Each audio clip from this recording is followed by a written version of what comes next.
So we're live. Good afternoon or evening, depending on where you may be, to all of our merry Marvelites. I am Christian Bladt here with my Avengers assembled for another wonderful conversation, some Marvel movie talk, where, of course, we talk about television. We will be talking about Falcon and Winter Soldier. I guess technically the show is called The Falcon and the Winter Soldier, but I like to just call it Falcon and Winter Soldier. And we will be talking about episode 5. So if you haven't seen it, this is not the show for you. We are in no way sensitive to anyone who's worried about spoilers. As always, I'm Christian Bladt, joined by Michael Shirley. Hey, how's it going? And Jeff Williams. What's up? How's it going? And I'll take Eric Connor for the block. And the block you will get. Yeah. So much to talk about. The big cameo that we had been promised, which everybody who thought it was going to be Wolverine. Sorry that you're disappointed, but you really should have known better. That's true. I mean, if they go back to Madripoor, he's in the Princess Bar. But let's just talk big picture in terms of the episode. I think there's some really good stuff to dissect in here. But overall thoughts. Let's start with you, Jeff. What did you think of episode 5 of Falcon and Winter Soldier? Just a quick note on Wolverine. There's been a rumor that he's having like a series about him. That's gonna be the way they introduce Wolverine into anthology series about him into the MCU. So maybe he is in Falcon and the Winter Soldier, and we just don't see him, like you said. But yeah, but like in this episode specifically, I loved it. I thought it was dope. It had great action at the beginning. It had some great just more down to earth moments, some funny moments. Sam messing with Sam's sister, not really messing, but just flirting with her, just to mess with Bucky and mess with Sam. Just the whole family dynamic was cool because I think it was a good mix of action, family, funny, and just the whole series in one episode. It had a little bit of everything. Yeah, it was definitely all right. Let's get the action out of the way early, and I think that was a great sequence, which we can obviously talk more about. But it was like almost once that was done, then it's like, all right, well, we got a lot of character stuff since we've only got 2 episodes left. Michael Shirley, your thoughts on episode 5? Mixed feelings all around about episode 5. I did very much enjoy that beginning sequence when they almost ripped his arm off, basically. That was really, really rad. I don't know why they wanted to bring in Annie McDowell, but yeah. You like that, Eric? That really kind of threw me off. Yeah, four weddings and a super soldier is what they were going for. Or Julia Ormond, whatever you want to call her. I just really Julia Ormond would have been amazing, by the way. I was just kind of like, what's going on here? I'm not gonna even with that name. Let's just, for all intents and purposes, refer to her as Madam Hydra. That really kind of set me aback. I'm like, oh well.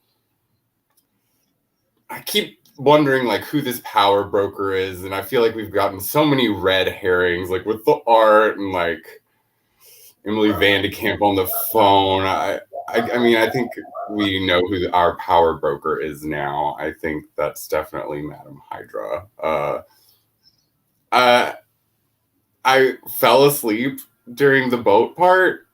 If we never wanted to see them get a bank loan, I bet you never, ever thought you'd never want to see them build a boat together. It was just I was like, how do they even know what they're doing? Maybe Bucky, but in the end, I was just waiting for the suit. And then I'm like, really? Screw you guys. Next week? All right, fine. I'll just go take a look at that action figure again. Our Our friend Farad Muhammad, who has sent in something that we're going to look at in a little bit, he actually, after the episode ended, he posted the clip from it was a GIF from Seven with Brad Pitt. What's in the box? What's in the box? And I think that is indeed how. Oh, it's Pepper Potts, you guys. It's her head. it's her pots. So, Eric, your thoughts on episode 5? I kind of want to go further down the idea that Wakanda has an issue with Pepper Potts, and this is what and also the idea that's what he requested. I think there's a whole other series we could do just on that. I think I might be leaning a little closer to Michael on this one than Jeff. I was mixed. I think the opening, great. Love the action. The shrimp boat, unless it's got the word Bubba and Gump in the title, I don't care that much about shrimp boats. I really don't. Spent a lot of time there. I think a lot of the stuff that they were kind of getting to came out kind of clumpy today. Yes, I used the word clumpy because like the subtext, the themes, all important stuff, all interesting stuff. But then all of a sudden, all the subtext became dialogue in this episode. I kind of wish, and again, it's sort of like you can't reverse engineer it now, but I kind of wish they maybe, I don't know, build up to this a bit better. Because I think the stuff is interesting. It's important, but it's also one thing I'm realizing as I watch this is like how many things we don't see. I brought up last week, we don't really see what the power broker is actually doing. We don't get a sense of the choices the government's been making in terms of they seemed all too happy to get that shield away from Sam and then give it over to some other guy. I'd be curious even some of those scenes, not necessarily behind the scenes, but Sam's POV of those moments. I thought could have been a little more sharply defined. That all being said, this episode reminded me of like those Game of Thrones episodes. It's kind of like, everyone getting ready for battle, before they have the big budgeted. So this one's almost like a bottle episode, except for that opening action scene. A lot of it felt like it was kind of stuck in one place, which was fine because also I think the acting is all very strong. I had no issue with Julia Ormond or Andy McDowell showing up in the form of Julia Louis-Dreyfus. I hope this means I thought it was Louis Dreyfus. I call her what I call. I calls him like I sees him. I hope her husband Brad Hall, one of Saturday Night Live's most famous alumni, also shows up. Yeah, we should be so lucky. If he's Brad the real Hall talent of that family. She's wonderful. I loved Veep so much that just seeing her in front of a camera, always gives me a bit of a thrill. How she'll fit in future stuff, we'll see. I'm curious about that myself, but so kind of mixed. I'm still enjoying the show. I'm very psyched about next week, but I did feel like it was a little bit too much like this is what it's all about, kids, in ways that just felt maybe a touch removed from subtle. Well, I think that there were certainly some storylines that called for a lack of subtlety, and there's a lot of indications out there that Julia Louis-Dreyfus as Valentina Allegra de Fontaine is in Black Widow. And we were supposed to have already seen her before the show started. It was an odd entrance. Yeah. So, and if she's in that movie, I think it'll sort of then make sense that the reveal was like, hey, remember me from the movie you only saw like a couple months ago? The timeline where Black Widow came out in May 2020, and then this show premiered in the fall, and then we got Wanda a little bit later. That's what was going to happen. So I thought that the scene was good. I think you bring someone like her in for a very specific role, and it is not for her crackerjack impression of Marie Osmond when she was on Saturday Night Live. But I think that she has an impressive body of work from the time since. And, there was something that came to mind, and I want to get to it early in the conversation because our friend Farad Muhammad put together a little something. For fans of Seinfeld, there is a very famous scene of her character, Elaine, which is her dancing. And so our friend Farad Muhammad was kind enough to pair it up with Baron Zemo dancing. and it's supposed to play on a loop, and I'm not smart enough to have gotten doing that because he said that I'm not going to make an hour out of this, but you can loop it yourself. And his name is spelled Fard Muhammad. You can follow him on Twitter. I hope he posts this later.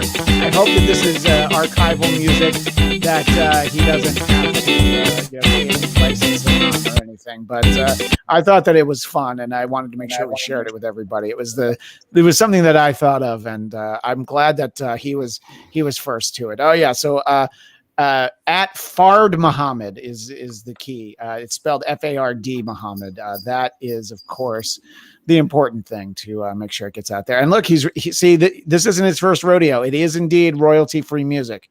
So thank you, Farad, for sharing that with us. There are, just hundreds of other YouTube-based shows about Marvel content that you could have chosen to share it with, and we appreciate you doing it instead with us.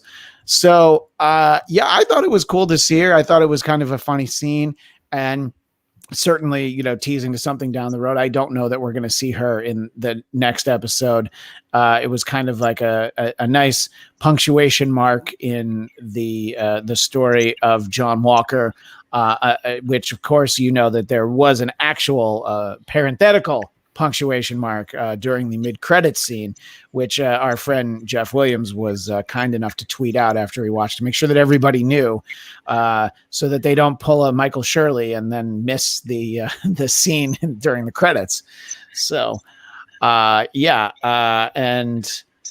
and Michael B says, OMG, I almost pissed myself when I saw that episode, her dancing. I just can't. But, I think it goes well with Zemo, if you ask me. But you didn't ask me, though. So, and I think that Michael has a little bit of an issue when it comes to Julie Louis-Dreyfus as the character of Valentina de Fontaine, a little bit. because she has very big shoes to fill. Because as we all remember from Rinna. the Agents of S.H.I.E.L.D. movie, the Nick Fury Agent of S.H.I.E.L.D. movie, that she was played to perfection by Lisa Rinna in many great leather-clad scenes, which is what you're seeing in a compilation here. For those watching on YouTube, and she's honestly, the only one that can hassle the Hoff. But honestly, let's just be real. There ain't nobody that can hassle the Hoff, even Lisa Rinna. So let me just go back to that because it's fun. I didn't intend to share it again, but I did think of that when I saw her. I was like, no way. Lisa Rinna has worked so hard to stay the same age for so long. Why don't you give her another shot if you gave Chris Evans another shot? It was even bigger for him the second time. Do they have the budget for the silicone for her lips, though? That alone might blow a TV budget. I hate recasting. I once worked on a very successful network drama, and there was a line item in the budget for a female lead star, an actress still on television, for her Botox budget. It was, and it wasn't hidden as something else. It was like you could actually see the line, and it was a lot. So yeah, I think Feige is just he's not in that business. Do you imagine her doing a flip and I guess if we're getting that old Agatha Harkness woman, I guess if she can be her, Julia Louis Ormond can be. Yeah. And Ghost 8386 wants us to give credit for Nick Fury, Agent of S.H.I.E.L.D. TV movie 1998. If only we could have gotten the Hoff in the MCU. I don't know. I think it'll be interesting to see if she is in Black Widow, what we get out of the character there. But whatever the case, we're going to get to see more of her. So I thought it was a fun reveal. It's not a character I'd thought about really at any point. Not in the 21st century for sure. So it's I knew after WandaVision that I was not going to set my sights on like a really cool, cameo of, that they're going to use this series and introduce, anyone. I mean, the fact that we got adult Monica Rambeau on WandaVision, that was, I wasn't even striving that high, but I thought it was, it was a nice reveal, and it worked well in this John Walker storyline where, look, when the episode starts, we're just a few minutes removed from, and he still feels like he was justified that he had to kill that guy. Which you thought he'd be gone. I was right. I told you he's gonna be around. John Walker. Well, yeah. There's still one more week, and I think he's gonna end up on a team called the Thunderbolts, head up by Miss Madam Hydra. Yeah, that is a very likely scenario. But clearly, I still feel like there's a chance that maybe somebody is going to pull a Weekend at Bernie's with Lamar and give him the super soldier serum, bring him back to life. But I'm going to have to assume that I was incorrect on that. Well, they said he wasn't dead. They said that guy didn't kill him, right? Mm-hmm. That was actually why I wanted to start with that, because my impression after this episode is that he is dead. But the door is open a little bit. So, Jeff, how did you take that? The guy that he killed isn't the guy who killed Lamar, right? Yeah. No, I took it the same way. I thought it was more or less that the door is open, but he's dead. He just died from Carly. And then when I can't even think of his name, but when he was talking to the family of Lamar, I think he was just kind of lying just to kind of give them comfort and not let them know that, no, I haven't, to be honest with you, I didn't get the killer of your son. He kind of just wanted to give them comfort. But like at the end of the day, he's still going to go after Carly. Yeah. And I think that, we see all of his rage issues on full display in his disciplinary hearing. And we need that shield back. And he's like, yeah, about that. I'll let my lawyer tell you about it. You guys were right about that being his wife. Yeah. That's what we thought. Michael B does not want to see Zombie Battlestar. You know what? I'm sorry, Michael B. Agree to disagree. Zombie Battlestar would actually be pretty great, and it sounds like a great series for Peacock to develop. Zombie Battlestar would, of course, be a combination between Walking Dead and Battlestar Galactica. One other note from the chat: Kemi Egan does make the point. The Hoff was in the MCU in a cameo in Guardians of the Galaxy Volume 2. I did forget about that. So you're right. So the Hoff is MCU canon, just not as Nick Fury, which, let's be honest, Michael would much prefer him as Nick Fury to Sam Jackson. I mean, we haven't seen Doctor Strange 2 yet, so we'll see. That's true. It might that happen. Could have been that could have been Nick Fury.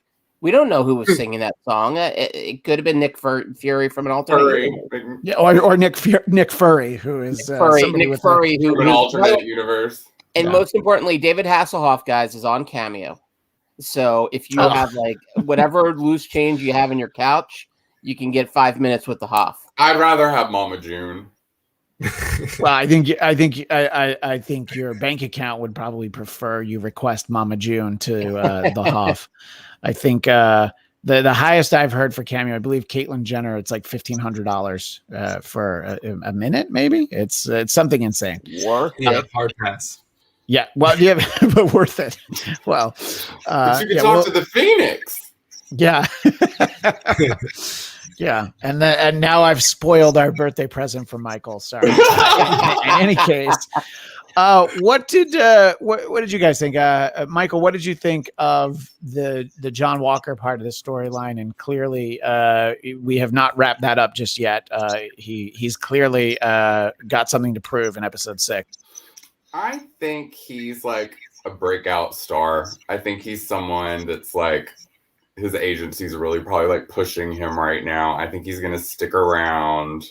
I am most interested in what's going on with the shield he's working on. It was giving me these US agent vibes when he was putting down the medals. But then when they like pulled back the camera, it was like he was remaking like he was making that shield with Jeff. So that's what I'm saying. Like, I was like really confused as to what was going on there.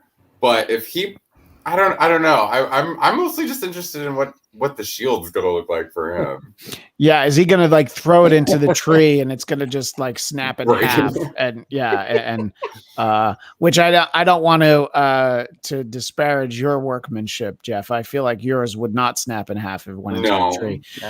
Michael B highlights a character who I believe does not speak in the episode, but this character represented at least me, but I feel like a lot of us, Lamar's sister, or possibly his wife, but we had the impression was just not feeling Johnny's story about what happened to him. Yeah, I had to do this, and yeah, he would be happy that you made this guy pay for it, and she's just like, no. That is exactly the opposite of the way he felt.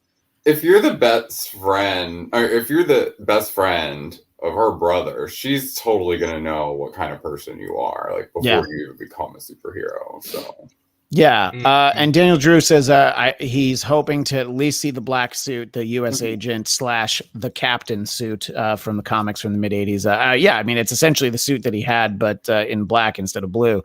And I would very much hope that we get to see that. And I don't know. I expect that we are going to see that. But do you guys feel like those medals are just going to pop off? Yeah, I don't. I don't quite know. What did he just? Yeah, but did he just like super glue them on, or? Yeah, I assume he was like welding them on the back. So I was like, oh, this is cool. This is different. Oh, he was welding them on the back. Yeah, those are welded onto the back with the strap. So he reminds himself how great he is at all times. Yeah, so you can always look down. Am I awesome? Yes, I am. I'm a soldier.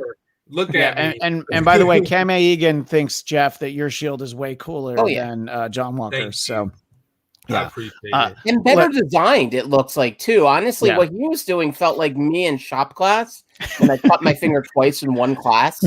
Like, fifth grade was awesome. No, I feel like Jeff, if I'm getting shot at, I'm hiding behind Jeff's shield. I'm not hiding behind Kurt Russell Jr.'s shield.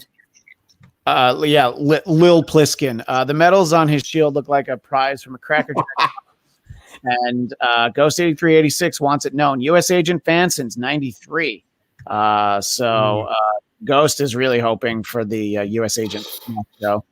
I think that I was impressed at how quickly the him not being suited to be Captain America of it was resolved. Maybe that's because we have a 6-episode series, and he put up a fight. But for a guy with a super soldier serum coursing through his veins, he really didn't put up nearly enough of a fight. I mean, you don't think? Well, no, I mean, look, it was mostly Bucky, so, and I mean, Sam used the jets a little bit, but I think the reason I bring it up is that it's definitely apparent to us the limitations that there would be with Sam as Captain America, which was addressed in comics years ago. Mm-hmm. But I don't know. So, Eric, I wanted to kind of give you a chance to weigh in on the through line through 5 episodes. Obviously, we'll get more of John Walker and what we saw in this latest episode 5. Yeah, honestly, this episode got me incredibly excited about the future of John Walker, which it's funny. Like a week ago, I would have I agreed with you, Christian. I didn't imagine him surviving past this show, but now it feels like he's going to show up next week and blow it for them at some point when it seems like they're on top of it. He's going to run in late and then be like, "What, John?" And they'll turn to the camera, and go, "Oh well." And I'm really excited though because he is pissed. Like the idea of Captain America, if you go like this to him, and all of a sudden, like the idea of all those things you fight for, and then you come back and people are like, in essence, it kind of like a version of like, what is Elijah said about how, he came back, and this was true. I mean, so many soldiers who, fought in Vietnam, Korea, World War II, people of color, they come back and all of a sudden the country treats them like shit again. And so something about John Walker suddenly talking about, this is what you made me do. This is what you turned me into. That's pretty interesting, and I'm pretty excited now for the future of John Walker. Be it, maybe even Dark Avengers. Who knows? Wherever they're going to put him next, I think there is something to be said for a character who is a bit more Punisher than Captain America. Yeah, no, I definitely think that, the MCU can certainly use that presence. I think that the Thunderbolts destination for him is something that makes the most sense. And it's something that we're probably very likely to see. Michael B., when they broke his arm, that was awesome. That was pretty awesome. Craig Robinson points out, I think Sam's Hero Rising montage, or as I thought of it, his Rocky Four montage. Drago! Yeah. It's supposed to imply he'll be more of a match. Look, he's figured out the shield. Hold on. He figured out the shield already. This is okay. Please, someone explain this to me. They're having a catch. How cute is that, by the way? Now it's your turn to catch the shield. Yeah. No, I got it. That was a wonderful moment of bonding and hugs. And then all of a sudden, like, he leaves, Bucky goes to brood somewhere else. And then all of a sudden, like, it's like Sam doesn't know how to use a shield suddenly. It was like he took one step backwards, it felt like, because initially it felt like they were throwing the shield with ease. And then all of a sudden he does a montage where it felt like, wait a minute, was this out of order? Because suddenly it felt like he unlearned what he already knew about using that shield. Well, you said the magic phrase of the day, so I have to point out that I'm out of order. You're out of order. That whole montage was out of order. Cammy Egan wants to know, why did AO tell Bucky that he should lay low from Wakanda for a while? I didn't quite get that since he turned Zemo over to them. And I think Michael B. does a great job answering that question. Bucky freed Zemo, so him being on the outs with the Wakandans seems to be the wise choice. It's also now they don't have to have any reason to mention him in Black Panther 2. In case of like, hey, how come Bucky's not here? Oh, yeah, right. Remember? So that's probably just like a note from, some office somewhere, some Marvel office. Feige was just like, yeah, just, he's not going to be in it. So figure that out. And Farad, I'm with you. I love a good 80s style montage, especially when the gang at South Park, when they use their montage song that has the basically the descriptions of an 80s montage. Actually, that's another homework assignment. I'm going to give Farad more to do. If you can take the South Park montage song and put the Sam Falcon, training montage to that, then I'll have to stop asking you to do things, but we appreciate all these ideas. I think that I didn't really have the expectation that we were done with John before that credit sequence. I figured we were going to see him again next week, but then they wanted to make sure that we knew that we're definitely going to see him next week. So I agree 100% though. I think that Sam and probably Bucky are going to have the situation in hand, and then John's just going to fuck it all up, and probably a lot of people are going to die. And he'll be like, yeah, but they all deserve to die, or something like that. Ghost has made this point that John Walker reminds him of Rambo. I think Rambo was a little bit more of a handsome. He a little bit more than. I don't know. Look, I got a soft spot for Sly Stallone. Okay, I saw Tango and Cash in the theaters. All right, so you were the guy in the theater with me. Well, Michael B points out, I think it was like playing frisbee. Sam just decided to go professional with Cap's shield. There were a couple of times where it bounced off and it looked like it was going to take his head off. Jeff, when you were practicing with your shield, were you worried that you might hurt yourself when you were training with it? I was worried when I threw the axe at it. That was the last thing I threw at it. That was my first time at an axe throwing place. Like, I didn't know what to expect. So I was like, if I throw it, is it just going to bounce off and hit me? But in the show, during that montage, multiple times it looked like it was about to knock his head off. Like, he dodged it and dipped it a couple times. But I love the montage, just kind of going back to watch it. I can see what Eric was mentioning, but like, I feel like it was more or less just tossing to elevating to him, like learning the actual shield, learning how to work with it, learn how to fight with it, than just throwing the shield, because that's just one part of the shield. Yeah, this tells me that there's going to be some moment in next week's show where they're going to have to really have set up like, no, he spent a lot of time practicing. Believe us. Like, it's not as hard to imagine that he caught the shield with his teeth or, whatever it is that happens. What were you going to say? I Michael? mean, oh, sorry. I noticed how he was doing these flips over and over and over. And for a second, I was like, what is he doing this for? And then I realized, I'm assuming he's going to use the shield like in conjunction with his flight. Yeah. So he needs to be able to catch it in the air. And I think we're going to see some real marksmanship from him. You showed off that action figure the week that I wasn't here. He's going to have the shield and the wings. So, and really good wings, Wakandan better wings. Yeah. That won't get ripped off. That was a little sad. I was when he told what's the character's name? The Torres? Torres. He's like, nah, keep him. Like, dude, that's your whole thing is those wings, and you're just giving them away. That means Torres is coming back as the next Falcon. Right. Yep. Oh, you know what? I like that. Right. I think he gets shot out of the sky pretty quick. They missed out on the best line. Take these broken wings. How do you miss out a chance at that line? Damn them! Yeah, come on. Learn to fly again. They would have had to pay Lennon, McCartney, and possibly Michael Jackson's estate if I had to guess. Yoko. Yoko owns a share. Yoko. Never forget her. Yeah, because there's there's that show on Amazon Prime about like the 80s rock and roll business, and there were like dialogue of song lyrics that they had to take out because they had to pay royalties. Apparently, when you speak song lyrics, you still have to pay. Really? So yeah, it's literally I was just reading about this last week. And they took down the whole series so that they could cut out those moments because they didn't want to have to pay for them. So anyway. Forever Young. I mean, right? But I think it was Rod Stewart had to pay Bob Dylan for his song called Forever Young, which has nothing to do with the other song, but just because it had the words Forever Young in it. Apparently, Bob Dylan's lawyers are brilliant.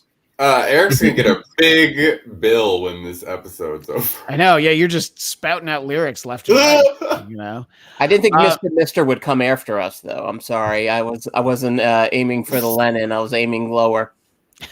much lower. So obviously there's some fun moments, there's some light moments, but I personally felt that the best scene in the episode was Sam going back to Baltimore to visit with Isaiah Bradley, and just and there were a few people that I follow who kind of tweeted about just how impressed they were that they were taking the time to tell this part of the story. And, Isaiah Bradley saying like, there'll never be a black Captain America and no black man should want to be that. And I was really, I thought that it was a great moment and something that clearly weighed on Sam. Jeff, what did you think about how that played out? Sort of that, going back to Isaiah Bradley there. Yeah, I was pumped to see that they went back to show Isaiah Bradley, to give that time, even though we didn't get to fully see him fight Bucky, which I wanted. We got to have him like tell the story of the 30 years when he was experimented on, see the wounds of him, of his experiments and everything, and kind of feel that pain with him. I think it was great to see. I think it's something we would never see in the movies. I think it's something that Marvel hasn't really touched on. Is something real that like so many people feel on a different level. Obviously, we're not being experimented on from some super serum, but like there's a lot of black people in the world that are afraid of, that don't trust doctors, don't trust serums, don't trust antidotes, don't trust vaccines for reasons that happened in the past. So like to see them kind of touch on that in a way that's happened in the comics was really cool. So I love that. I hope we even get more of him in Young Avengers, because I'm gonna speak it into existence until it happens. Yeah. But yeah, I loved it. Well, and I mean, there is a page from the real world there. Obviously, the Tuskegee Airmen experimented on for syphilis treatment. I mean, so it's not it's not such a fantastical, crazy comic book idea that this happened. In fact, it really tracks, especially with the timeline for when it would have happened. It makes complete sense that this is how that would happen. And we're getting certainly some agreement in here. Michael B thought that scene was great, and Ghost thought the Isaiah Bradley scene this episode was heartbreaking. Eric, give us your thoughts on this exchange between Sam and Isaiah Bradley. Yeah, it really was. It was very powerful, and that was a moment that felt kind of earned, Although I agree, I want to see some of that pass. Like, if anything, I'm surprised they didn't. I'm surprised. Like, if ever a story deserved a flashback, any part of his story deserved a flashback. The actor is so great, though, that he could carry it without a flashback, and we still felt it. But yeah, that was something that because we had talked about the Tuskegee incident, before, where it wasn't just the airmen, it was basically anyone in that area. Yeah, sure. Who was experimented on, including the airmen, but it went beyond there, and so really, like, a whole town in essence was experimented on, and you're right, Jeff. Like, the repercussions of that all these decades later is still felt, because of the idea of, like, what if you can't trust your own government? And I think that was a scene that, we talked before also, like, would Disney go there? And that was a scene I'm glad they kind of went there, that they allowed that to play. And then I liked his response, actually. If I don't wear the shield, then in essence, everything he suffered was for naught, which I thought was good. I really liked the logic there. I thought that moment felt like it was believable how Sam finally came to the shield. In a way that was, I will say, a bit unexpected. I just kind of wish they had maybe a bit more of that in earlier episodes, but it did pay off really well.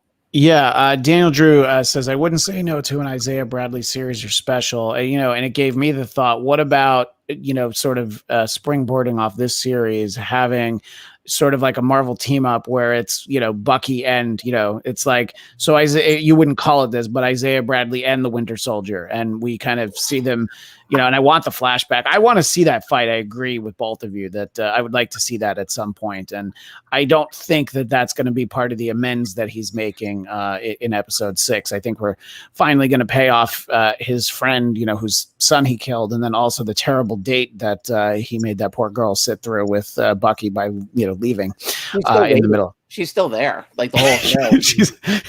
It's like the after the credits in Airplane when he's sitting in the cab and he's like, I'll just give him 5 more minutes. And then I'm done.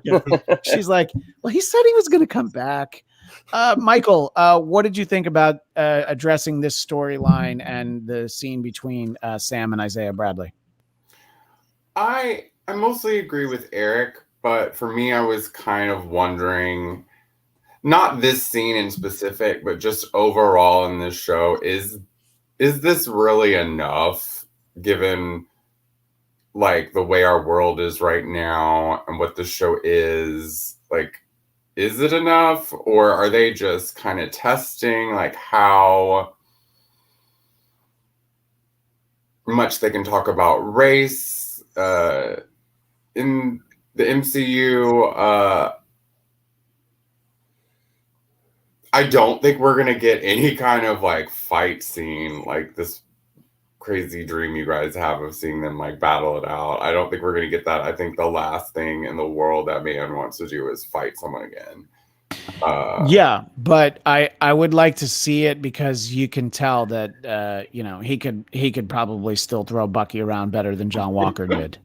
So I would like to see it, but I know what you're saying. I think we might not see any kind of present day interaction, but it would definitely be cool to have the payoff. Yeah, I think it goes back to what Eric was saying. It is impressive that Disney, with this series, much more so than WandaVision, just in terms of the language, the violence, especially the end of episode 4, even though they didn't show it as graphically as they could have, I was still like, this is the first word of this service is Disney. And they're worried about people wandering, accidentally watching Dumbo. And, this is right there where your kids could probably sit and watch Falcon and Winter Soldier. Like, oh, I like Falcon. Let me watch this show. Oh my God, what is he doing? It's like, It's like when Homer Simpson goes to clown college and he finds the crusty burglar and he beats him to he's dead already. Anyway, but that's just mostly for me. Go ahead, Jeff. It was funny right when I saw right when last week's episode happened. I saw someone on Twitter was like, "So Lizzie McGuire was too graphic for this because Disney was not having their revival going to be on Disney Plus." But for some reason, we're gonna just decapitate people's heads in a Marvel movie. Lizzie McGuire, but Lizzie McGuire was going to be a crackhead hooker. I mean, I don't know if you saw. Here's the thing: the Lizzie McGuire show was hard R. Okay, this is like PG-13, but yeah, it was borderline NC-17. Yeah, you know, and that's why they're also scrapping the iCarly reboot. I think because you know this, it's Zack Snyder's iCarly, so I think that they're realizing now that maybe wasn't the right direction. Michael B., God, I don't know if I want to see to break that old man's heart, but Sam was right to tell him to do the work to make him better. So get the tissues, guys. So thank you for that. And actually, Michael B. has another good point. Marvel, unlike DC, have always kept their stories grounded in reality-ish. I think Disney is wise to let Marvel go there. It's their brand. I think that there are some different tiers of Marvel. I mean, I think the idea that somebody can go like this and get half the population to go away, that's not particularly reality based, but they do have their on the ground characters, you know, I mean, which if the Netflix series had been developed by Marvel Studios and aired on Disney Plus, I think that those like Hell's Kitchen characters were sort of your more like, they don't get caught up in all that Doctor Strange stuff. You know, when everybody disappears for Secret Wars, Daredevil still has to keep the city safe for everybody else, you know? And I do like that there are those different levels there. But anytime anybody wants to take a pot shot at DC, I'm going to put it on the screen. So I've got no problem with that, and happy to do so. But I'm wondering if we get to see Isaiah Bradley again in this series. If we don't, I hope that they have an occasion to revisit him, you know, whether it would be with Bucky or, you know, just Sam, I don't know, having somebody to, you know, get some counsel, you know, in terms of like, you don't think that it's a good thing for me to be Captain America, but I want to talk to, you know, it's just be able to kind of get that dissenting opinion, you know, I think could really make him a truly, you know, interesting character beyond what we've seen already. And, you know, Michael, you made an allusion to just a quick little phone call moment from Emily Van Camp. Have you had enough of her? Are you seeking your revenge on her? I'm like so pleased that she's like barely in this, because she was like third billing on this show when it came to like posters and stuff. Like I was seeing more posters of her than Baron Zemo. So I'm glad we're not seeing much of her. I think it's kind of odd that she was just like, we had to pay so much attention to her for like an episode, and then like she's just kind of gone and she still gets top billing. Like, I don't get it. But I mean, the fact that she makes a call, and I mean, the adding 2+2, the fact that we get Batroc, who of course from the comics was Batroc the Leaper, which I do not even know. Well, but I feel like that she's the one who brought him on the scene, and so clearly, she, if she's not the power broker, she's certainly brokering deals for Carly and that movement. And so, you know, if she's not the power broker, I think that you know, she's not going to just be little old Agent 13. You know, I think that I still think she's deep undercover. Interesting. And I think the power broker is Julia Louis Ormond. Julia Louis Ormond. I mean, she could be working for her, though. She could be working for the power broker. Yeah. No, but I still think she's just like a sleeper. Oh, okay. She's the power broker's broker. She only gets like. She's still S.H.I.E.L.D. to me. Yeah. I think she's still S.H.I.E.L.D. You think that you think that Sharon Carter is still S.H.I.E.L.D.? Yes. What do you think about all this, Jeff? You, I think were of all of the four of us, I think you were the first one to put it out there that Sharon was the power broker. I was a little bit later to the party, but considering her, bringing Batroc onto the scene, who's like, I just want to kill the Falcon. That's my great French accent. You're welcome. But what did you think of the very little that we saw of her in this episode? Yeah, I keep thinking they want us to believe that she's a power broker now, just because of like, oh, we're just gonna tease you. Remember, we still don't know who it is, so we're gonna give her some role to play where she's able to kind of track people down, where she's able to bring people into or connect different villains together and stuff. So it's interesting. But yeah, I'm going 100%. She's the power broker. And I think that Dreyfus is for a different series. I think she's going to be in the Thunderbolt series. So I'm going to stick with my theory on Sharon Carter being the power broker. Craig Robinson, the power broker didn't want to help the Flag Smashers, and Batroc went from Sharon to Carly, so I'm confused. My theory, Craig, all will be revealed, and I think we'll all like this comment from Cammie Egan. I think the power broker is Julia Child, Louise Dreyfus, and I agree with Michael that Sharon is undercover. So what's your thoughts on all of this, Eric?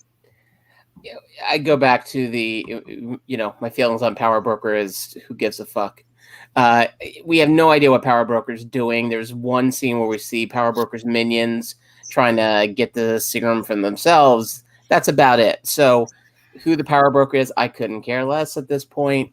Yes, I agree. It was so set up that she's the Power Broker that it feels like if she then next week says, I am the Power Broker, because that's the accent. Michael B. I agree. I think Sharon is on deep cover assignment for Fury to keep an eye on Madam Hydra, because didn't she and Nick have a thing? Yeah, absolutely. And Eric, I don't want it to be lost that you feel like Sharon Carter will reveal herself as the power broker and Count Chocula. You do believe that I'm both thinking more of those... the Count from Sesame Street, actually, more than Count Chocula. Count Chocula is really actually a badass. He kills... Oh, my God. Maybe... Emily Vandekamp is playing Louis Dreyfus. Louis McDowell. So she's going to pull off the Ethan Hunt Mission Impossible mask. This is why we've not heard anything about Annie McDowell. This is why, Yeah. Makes complete sense. Yeah. I got you. I'm backing up slowly now, though. Yeah, exactly. Eric, I just read the comment from you in the private chat, and it made it difficult for me to concentrate. But Farad Muhammad says the power broker is Agatha all along. Kemi appreciated that.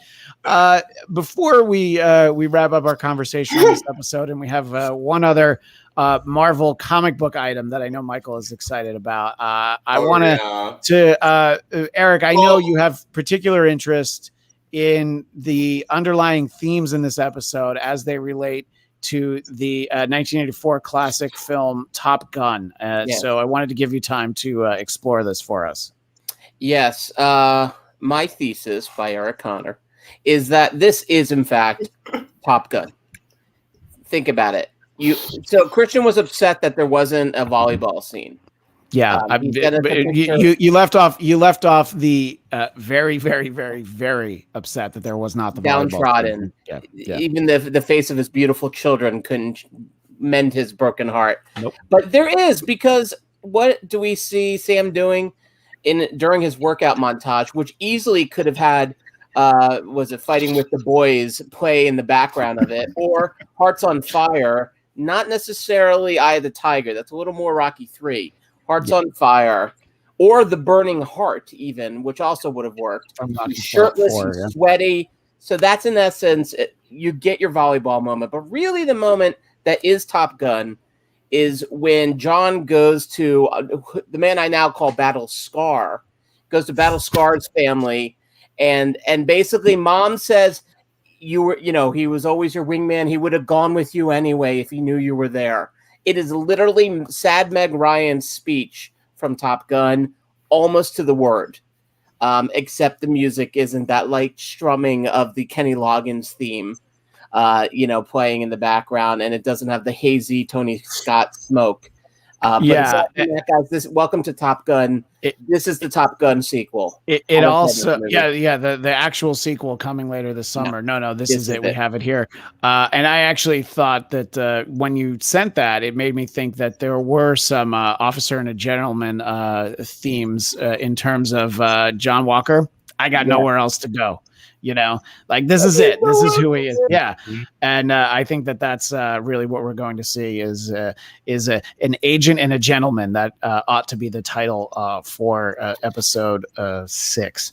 We talked a lot about Julie Louis-Dreyfus, Ormond Davis, Harlan in the course of this episode. I think that there's a lot that can be done with character the character that she's playing, Valentina Allegra de Fontaine, Countess. And I don't know. I mean, Michael, you don't seem excited about the casting, but the inclusion of this character, is it something that you feel like there's a lot of potential for things that they can do, possibly have already done in Black Widow, but going forward, are you hoping that we get to that they explore some things that maybe we weren't expecting? Nothing original. My really big problem right now with Marvel and the way I see their movies going, they all seem to be like they're trying to go from this like successful CW formula, and like I see like, okay, maybe Suicide Squad wasn't the best movie, but what is she, our new Amanda Waller? Like, the multiverse stuff, like, I'm not seeing a lot of original ideas so far for Phase 3. So, Phase 4, I mean. Well, I mean, the beauty of the MCU and its attendant series is that they don't need to have original ideas because they own all this intellectual property of like 80 years worth of comics and, other stories that have already been told. And they're just adapting things however they see fit. I mean, absolutely. Like all the comic book companies copy each other, but like, you've got to realize when you do have such a rich plethora, like, why are you going to go in these same like kind of story arcs that your counterpart's doing because they were successful? Like, it's just like tired to me. Like, they're making like so many Spider-Man movies. Like, they try. You misspoke when you obviously meant to say they're not making enough Spider-Man movies. The fact that we don't get a Spider-Man movie every year means I'm not getting enough of them. But anyway, you can finish your thought. But I just feel like there's so much like in the way of it's about money, it's about the formula of success that like I think we all are really surprised by a lot of things we're seeing now that aren't typical, like all these characters being introduced and, just how they're adapting being a major, fighter in the TV realm, whereas DC pretty much had that covered. I don't know. I see too many similarities in what these two brands are doing. Yeah, and I mean, we've talked about this. I honestly don't know if Thunderbolts predates Suicide Squad. My assumption is that it does not. They're very much the same idea, but they are both kind of cool ideas. So they're slightly different. But I don't know. I'm interested to see. Since it seems like that seems to be where we're headed. What do you think, Eric, about getting a Countess Elaine Bennis wearing the Orioles hat to a Yankees game? Perhaps getting some of the Seinfeld stories cycled into the MCU. Where do you think what do you think that these opportunities present itself? Besides, obviously, the cameo from Michael Richards that everybody's hoping for, or a character now called the Soup Hydra. Here's the thing: Julia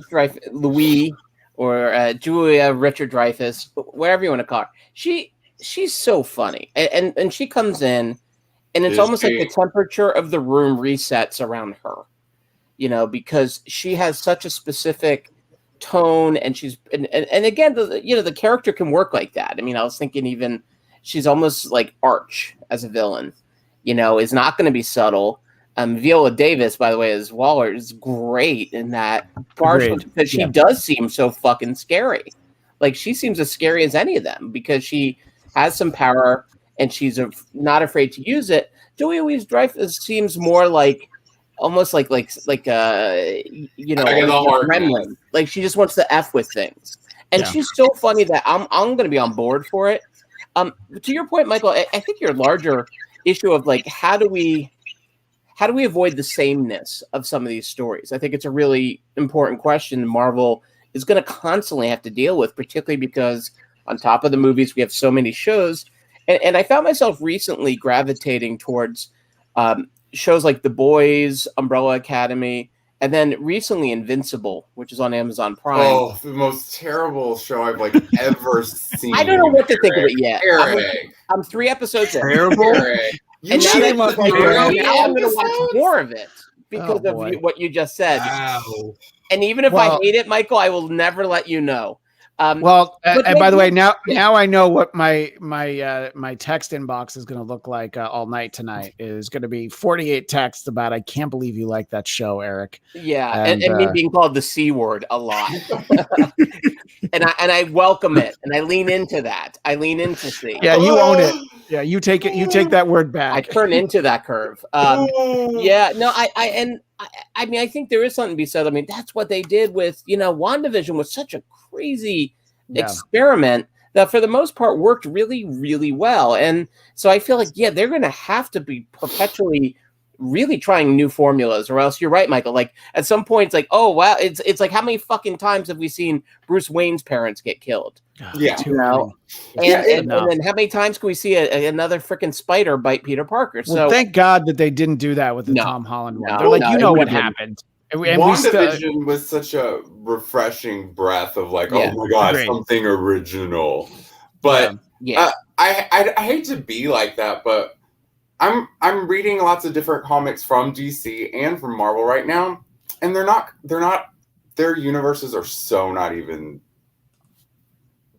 It's like I don't feel like their comics are competing with each other. Why does their media have to? I mean, I think it's just their respective parent companies. Disney has had tremendous success, and I mean, Warner Brothers being owned by Time Warner, and that company. I mean, they've made a lot of business decisions that were not creative decisions. And in terms of the Seinfeld theme, Farad says Patrick Warburton, aka Putty, dressed as the New Jersey Devil as Mephisto, is indeed confirmed. No idea what you guys are talking about. That's all right. It was legit. It was a good line. I do like this one. I'm hoping we get U.S. Agent versus Moon Knight in future MCU project Battle of the Crazy Mofos. They both have some issues there. Obviously we'll do this more next week, Jeff, but as we have another week of this show. What do you feel like this show has told us through these 5 weeks about maybe what we're going to get more of? Yes, in phase 4, but also, from these Disney Plus series, we have gotten some, I think, storytelling that very clearly we would never have gotten if they just stuck to making Marvel movies and didn't start making these tie-in series, Yeah, I think we can expect more timeliness in their content, not so much as Falcon and the Winter Soldier, but I can see that.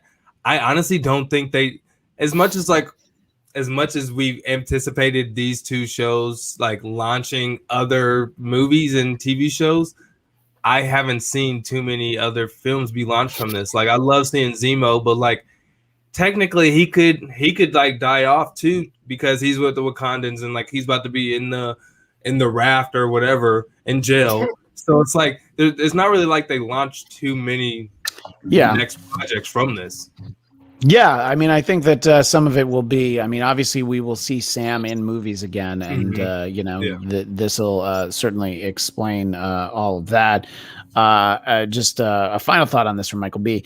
DC live action sucks, but their animation projects are on point. Marvel is killing it with live action, but their animation sucks. What the hell? I don't know. It's whoever's in charge of their animation. But yeah, I mean, DC has all these animated movies and that sort that people typically do tend to have some rave reviews on.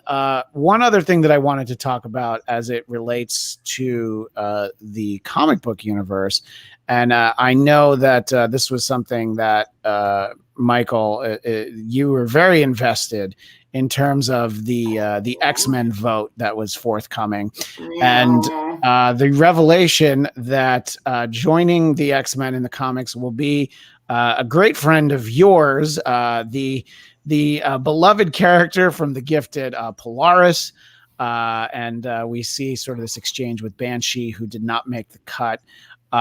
Did you stuff the ballot box for Polaris? When I saw that she won, I'm like, did Michael have some program where he could vote like 8 million times? What is wrong with you? Did you not forget we both voted for Boom Boom? Yeah, I definitely voted for Boom Boom. Yeah. But yeah. Yeah, I was really upset. I mean, I'm glad. Are they talking in code? Yeah, Boom Boom. No, her name is really Boom Boom. They changed her name though, didn't they? Like she wasn't Boomerang or something. Or? Yeah, but Boom Boom is like when she was introduced, she was Boom Boom. And let's be honest, let's when you have calling her that now. Yeah, when they have a cool superhero name, obviously you stick with it. And I love her. She's like wild and crazy. She kind of reminds me of myself. Like... Well, she does wear a lot of animal prints, actually. So I can actually see that. But come on, Polaris. I mean, it's like she's the second generation of X-Men after I the love originals. the Maximoffs. Like it's fine with me. She probably would have been my second choice, but I really was wanting to see Boom Boom get her chance on the X-Men. Well, like, the big guys. If you want a reference that is only for a certain demographic, look no further than our chat. Freddie Boom Boom Washington went from being a sweat hog to the X-Men, signed Epstein's mother. That's not for everybody. That is definitely not for. But for Eric with his Welcome Back Cotter lunchbox, I think that that's the Fonz. It's the same era. Yeah, but like he would have approved. He was approving of this. It was on point. Fuck off. It's like saying Superman's cool with this show. Like whatever. Well, it depends on which Superman. The Superman from the CW, probably. But, God! Don't even get me started on that garbage show. Dean Cain is gonna, not. What? No, I know Jeff loves it. You like the new Superman and Lois show? I haven't seen it, so I don't. Yeah. It's a lot better than I thought. I came in thinking it was gonna be just trash because Supergirl is like, to me, but it's actually a lot better than I thought. It's decent. Oh, you guys want to hear a joke? Okay. The all new Batwoman, man, that show sucks too. That show is so bad. Like I've got better wigs than that girl. What is going on with her hairline? What you're not gonna do is talk about Javicia like that. What you're not gonna do is talk about Javicia. She's a nice lady. She got rid of that red. She got rid of the red wig, that ruby rose rig, whatever. She got the black one, so she's doing well now. No, I like it when she's got the hat on. When she's got her helmet on, I'm like, please put the helmet back on. Michael B had a question. Something that caught me in the last episode is Ayo a telepath, because I thought it was kind of strange that she, along with Shuri, helped Bucky get rid of his programming. I don't think that there's anything telepathic about that. I think that, look, whenever anybody's been brainwashed in any way, you're able to deprogram them. And I don't know. I mean, sort of the militaristic vibe I get from Wakanda, that doesn't seem too hard to believe. What do you think, Jeff? No, yeah, I was thinking the same exact thing. Once Shuri was dissecting Vision's head and just knowing all the ins and outs of that, I didn't really put anything behind that. They have a magic like flower that helps people become the Black Panther. I assumed there was something that could help him lose the mind wipe that was instilled in him. So if something was instilled in him, it can be uninstilled. That's what I was thinking about. Oddly enough, it's just a nice pot of sleepy time tea. That's all he needed, and then he was able to just wake up refreshed, and he was no longer able to be activated. I do think it was interesting something that he said in this episode, Bucky, that is, that he knows that the Winter Soldier's still in there. And if they want him to come back out, as much as I like the comedic relief Bucky, that could be interesting. If you need like another super soldier, like, I don't know, John Walker to take him down. I mean, this would be somewhere down the road. And somebody in the chat, and this has come up a few times. It was Michael B again. Do we know if there's a season 2 for this show? Because you could see that would be one of the reasons that they introduced the Contessa. I think that this is a show that certainly more so than WandaVision or even Loki, I think lends itself to, you could do more stories with Sam. I don't know that it would always be Falcon and Winter Soldier, especially not if he's going to be Captain America. But I think you could revisit some of this, but I feel like we're going to see her on the big screen. Does Michael, you're shaking your head no. You think this show is over. He's got a new mantle, and I think the Bucky's moving on to White. What do they call him? White Wolf. I think that's going to be his new mantle. I think he's over this Winter Soldier crap. Like, well, we've already pitched the idea of having Bucky be the next Bachelor. It's the same broadcast empire that's on ABC. I hear that the next Bachelor's got to be gay now. Wow. Boy, that's all the girls on that island are going to be very disappointed. Like, what the heck? Like, no, I hear that they're floating that around there about doing a gay Bachelor now because of I mean, they've done 20 seasons of it, so in case the people don't know what we're talking about, the Bachelor that came out as gay this week. Yeah, right, exactly. So, all right, well, I think that. We have done as much as we could. We have really John Walkered this episode, and we're going to wipe our shields clean for next week when we talk about the finale. And then it's going to be a little lean on Marvel content for a little while, but don't worry. MODOK is heading on over to Hulu, and I know Michael could not be less excited. No, I'm more excited for that than Moon Knight. That's true. I'm actually excited for Moon Knight. That I don't know about you guys, but I saw. And then you also saw he came out with fight footage too. I forgot what the main actor's name is. He came out with Oscar fight Isaac. footage. Yeah, I'm actually excited for that. AKA Poe Dameron, AKA Apocalypse. It's gonna be interesting because where is this one gonna last? Is this gonna be on Disney Plus too? Because he looks like that's gonna be John Walker last episode, but like the whole series. So we'll see.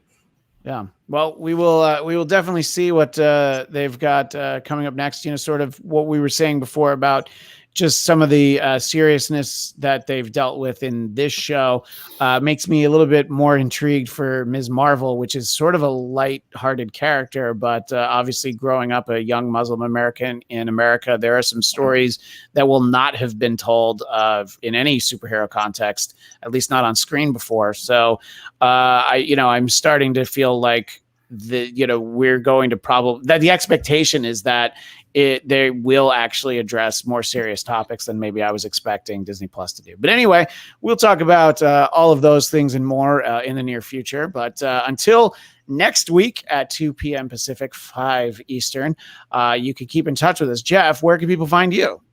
Well, I usually like to hide until next Friday, but if you guys want to talk to me at Jeff Williams Jr., on all your social media platforms, we can continue conversation there. And Count, Eric Connor, that is where people can find you, correct?